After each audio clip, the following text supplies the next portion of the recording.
Olá, senhores. Nós vamos então dar continuidade à nossa formação, trabalhando hoje o tema da regência. A ideia de concordância e regência é comum aparecerem nas provas, mas geralmente elas aparecem imiscuídas ou aparecem, misturadas dentro de outros conceitos e de outras questões. Então, a regência, ela nada mais é do que essa relação sintática entre o termo regente e o termo regido. Ou seja, entre o termo regente subordinante ou o termo regido e subordinado. Dentro dessa relação de regência, nós sempre temos termos que pedem a necessidade de outras palavras para completar o seu sentido. Entretanto, essa relação entre o regente e regido faz-se por um intermédio de algum termo, de alguma palavra, de alguma preposição. Em algumas das vezes, não em todas, tá? Isso aqui não é universal. Então, a regência pode ser verbal ou nominal. Quando o termo regente for um verbo, regência verbal. Quando o termo regente for um nome, regência nominal.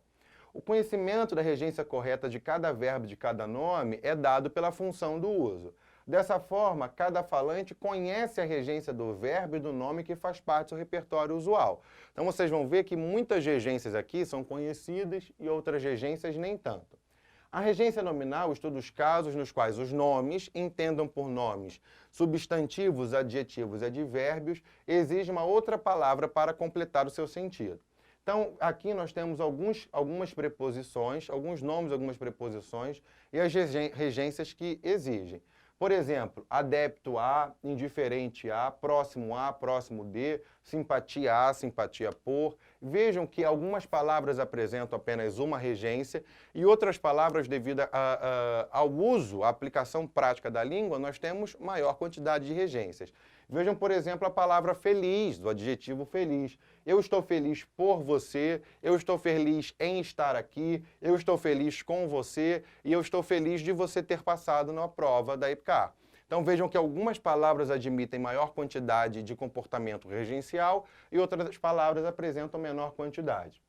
Aqui nós temos mais algumas palavras e as preposições que geralmente estão a elas relacionadas. Acessível, adequado, desfavorável, equivalente, insensível, obediente, apresentam regência com a preposição a. Capaz, incapaz, digno, indigno, passível, contemporâneo, apresentam regência com a preposição de. Amoroso, compatível, cruel, cuidadoso, descontente, apresentam regência com a preposição com. Entendido, indeciso, lento, humor, adorável, apresentam regência com a preposição em. Inútil, capaz, bom, regência com a preposição para. Irresponsável, regência com a preposição por. Vejam, a regência nominal não tem muito caminho. O nosso comportamento é mais esse. A gente vê as palavras, tenta memorizar, entender quais são as preposições que as acompanham e que estabelecem sentido e comportamento regencial. A regência verbal, ela vai estudar a relação entre o verbo, o termo regente, e o seu complemento, o seu objeto, que é o termo regido. Por exemplo, isso pertence a todos. Pertence ao verbo, ao termo regente, e a todos, ao complemento, o termo regido. Na regência verbal, nós analisamos alguns verbos em específico, porque a alteração da regência, a mudança de comportamento regencial, altera o sentido do verbo. Vamos começar pelo verbo agradar. O verbo agradar, no sentido de fazer carinho, é transitivo direto. Ele não tem preposição. A mulher agradava o filhinho, fazia carinho no filhinho. O verbo agradar, no sentido de contentar ou satisfazer, é verbo transitivo indireto. O desempenho do time agradou ao técnico. Então pensem numa mesma frase. Pegar a frase 1. A mulher agradava o filhinho. A mulher fez carinho. A mulher agradava ao filhinho. A mulher satisfez. A mulher contentou aquele filho. Então, dependendo da regência, se for transitivo direto, agradar. Se for transitivo indireto, satisfazer. O verbo aspirar. O verbo aspirar, ele é duplamente regencial e ele é duplamente semântico. O verbo aspirar, no sentido de sorver, no sentido de sugar, ele vai ser um verbo transitivo direto. Ele aspirou um gás venenoso. Quem aspira, aspira alguma coisa. Agora, o verbo aspirar, no sentido de desejar, de sonhar, de almejar, vai ser verbo transitivo indireto. Eu aspiro a uma vaga no colégio naval. Eu aspiro à aprovação no concurso, esse azinho craseado. Observação. O verbo aspirar não aceita os pronomes lhe e lhes como objeto indireto. Por isso, você deve substituí-los por a ele, a ela, a eles ou a elas. Isso aqui é uma exceção da língua, tá? O verbo assistir é o mais comum, tanto nas provas quanto de observações nas regências. Por quê? Porque o verbo assistir, no sentido de ver, ele é verbo transitivo indireto. Eu não assisto o jogo, eu assisto ao jogo. Todos assistiram ao jogo da seleção. De novo, o verbo assistir não aceita lhe e lhes como objeto indireto. Nós precisamos trocar por a ele, a ela, a eles e a elas. Por exemplo, você assistiu ao jogo? Sim, eu assisti a ele e não eu assisti-lhe, diferente do que nós vimos na aula de pronomes. É uma exceção àquela regra máxima dos pronomes. Então, primeiro sentido do verbo assistir. O verbo assistir, vou fazer questão de botar aqui no quadro, porque de todos ele é o mais importante. Ele vai ser verbo transitivo indireto quando estiver no sentido de assistir. Vamos continuar aqui porque ele tem mais comportamento.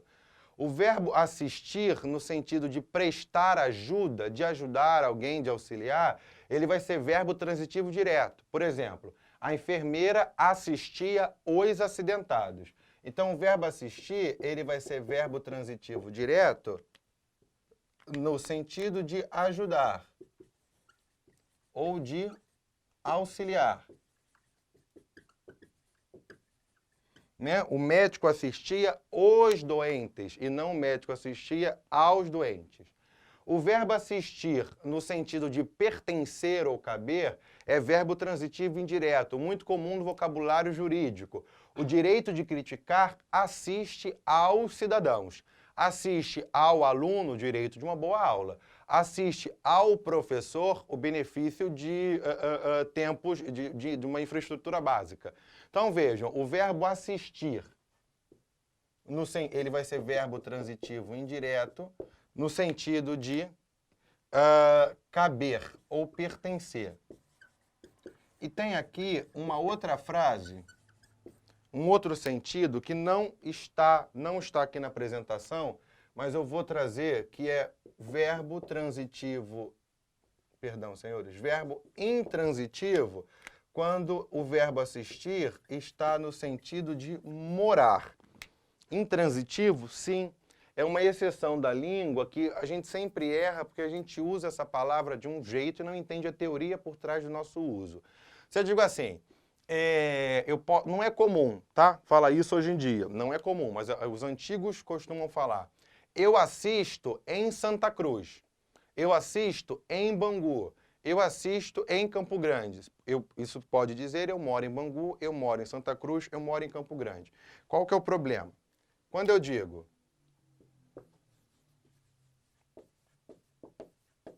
eu assisto em Bangu, vamos fazer uma breve análise sintática da frase.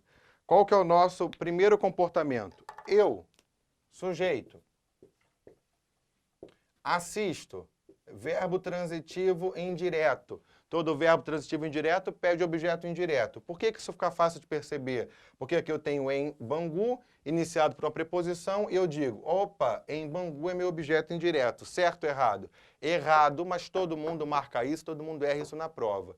O verbo assistir, no sentido de morar, ele é verbo intransitivo, e esse termo, ao invés de ser um objeto indireto, ele é um adjunto adverbial de lugar. Mas é preposicionado. E quem foi que ensinou que o adjunto adverbial não pode ser preposicionado? Que é proibida a presença da preposição. Então, cuidado, porque a nossa tendência ao ver esse tópico frasal, ao ver essa estrutura, é dizer que o verbo é transitivo indireto e que esse termo iniciado, regido por preposição, é objeto indireto. Isso está errado. O verbo assistir, no sentido de morar, é um verbo intransitivo, só que ele é um verbo intransitivo que sempre pede a presença da preposição em indicando lugar. Aí vocês poderiam perguntar, mas putz, se ele sempre pede a presença da preposição em, por que ele não é transitivo indireto? Aí briguem com os velhos gramáticos que não tem nada para fazer e ficam inventando regra para dificultar o concurso de vocês. Mas qualquer gramática que vocês pegarem, né, qualquer um dos velhinhos vão defender isso. Segala, Bechara, Cunha, Sintra, a Elva Lemar, todo mundo vai defender a mesma coisa, tá bom? Isso aqui é ponto pacífico entre eles. Vamos à frente. O verbo esquecer e lembrar não são verbos que vão mudar de sentido, mas eles podem ser transitivos diretos ou indiretos. Como? Eles são verbos transitivos diretos quando não forem pronominais. Então, eu lembrei seu aniversário, mas ele pode ser ele pode ser pronominal se eu tiver, ele pode ser transitivo indireto se eu tiver um verbo pronominal. Eu me lembrei de seu aniversário. Professor, nem sei o que é verbo pronominal. Não sabe porque esqueceu, porque nós estudamos isso. Vejam, eu posso conjugar. Eu lembro, tu lembras, ele lembra, nós lembramos, vós lembrais, eles lembram. É o verbo lembrar sem ser pronominalizado. Mas eu também posso ter o verbo lembrar pronominalizado. Vou conjugar. Eu me lembro, tu te lembras, ele se lembra, nós nos lembramos, vós nos lembrais, eles se lembram. É o mesmo verbo agora pronominalizado. Qual que é a regra? Quando não tem pronome, não tem preposição. Ou seja, transitivo direto. Quando tem pronome, tem preposição, ou seja, transitivo indireto. Obedecer e desobedecer, moleza, sempre verbos transitivos indiretos, acompanhando a preposição a. Você obedeceu ao regulamento, os operários desobedecerão às suas ordens. Pagar e perdoar não muda de sentido, mas pode ser direto ou indireto. Indireto, quando eu me refiro a alguém que eu estou pagando. Nós pagamos ao vendedor, Deus perdoa aos pecadores. Quando que vai ser indireto? Quando ao invés de anunciar a quem eu pago, eu anuncio o que eu pago. Por exemplo, nós pagamos o material, eu jamais perdoaria seu erro. O verbo preferir, ele pede dois objetos, um direto e um indireto. Ele é um verbo bitransitivo. Ele sempre preferiu o trabalho aos estudos. Vejam, não há nenhuma obrigação na norma padrão, em nenhuma gramática, de que verbos, bitransitivos precisem oferecer primeiro um objeto e depois outro. Isso é puro comportamento linguístico, é a língua, é a comunicação, é a prática de interação social que define isso. Chegar e ir. Os verbos chegar e ir são verbos intransitivos, mas eles vão pedir a preposição a indicando o lugar. Qual que é o uso popular? Como nós falamos, eu cheguei em casa cedo. Errado, eu cheguei a casa cedo. Como nós falamos, o menino foi no jogo com o pai. Errado, o menino foi ao jogo com o pai.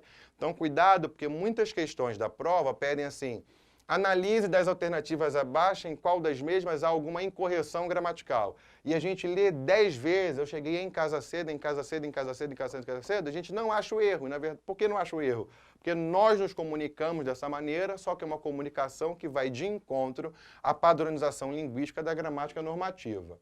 O verbo namorar é sempre transitivo direto, Paulo namora a Jennifer, e o verbo visar, ele pode ter dois comportamentos. Ele pode ser verbo transitivo direto no sentido de ver, eu viso a câmera, eu viso a piloto, vocês visam o professor, mas visar também pode ser empregado no sentido de almejar ou de desejar.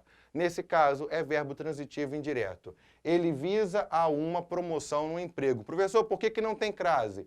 Porque esse a aqui é só preposição e ao invés de ele utilizar um artigo definido feminino, a, ele usou um artigo indefinido feminino, uma. E não existe na língua o craseado MA. Crase é só A com A. Simpatizar e antipatizar são sempre verbos transitivos indiretos que pedem com. Não são verbos pronominais, né? Tem gente que fala, eu me antipatizei com fulano. Isso não existe. Eu simpatizo, eu antipatizo.